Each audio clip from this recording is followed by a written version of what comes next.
মানুষের মস্তিষ্ক অবিশ্বাস্যভাবে জটিল। এটি নিউরনের একটি নেটওয়ার্কের মাধ্যমে তথ্য প্রক্রিয়া করে, যা বৈদ্যুতিক এবং রাসায়নিক সংকেতের মাধ্যমে যোগাযোগ করে। স্নায়ুবিজ্ঞানীরা ক্রমাগত অধ্যয়ন করেছেন কীভাবে এই উপাদানগুলি চিন্তা, আবেগ এবং আচরণ তৈরি করতে একসাথে কাজ করে। চিন্তাভাবনা, আবেগ এবং আচরণ মানব মস্তিষ্কে সংযুক্তি প্রক্রিয়া।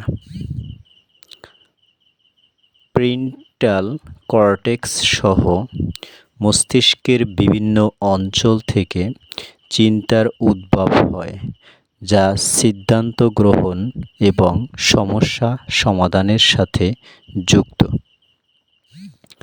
আবেগ লিম্বিক সিস্টেম দ্বারা নিয়ন্ত্রিত হয়, বিশেষ করে অ্যামিগডালা এবং হিপ্পোক্যাম্পাস, এবং নিউরোট্রান্সমিটার এবং হরমোনের মধ্যে জটিল মিথস্ক্রিয়া জড়িত।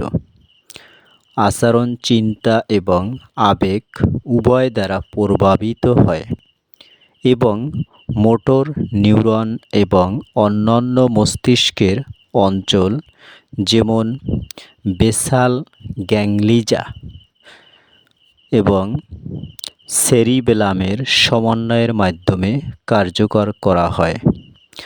সামগ্রিকভাবে, এই প্রক্রিয়াগুলি আমাদের চারপাশের বিশ্বে আমাদের অভিজ্ঞতা এবং প্রতিক্রিয়াগুলিকে আকার দিতে একসাথে কাজ করে।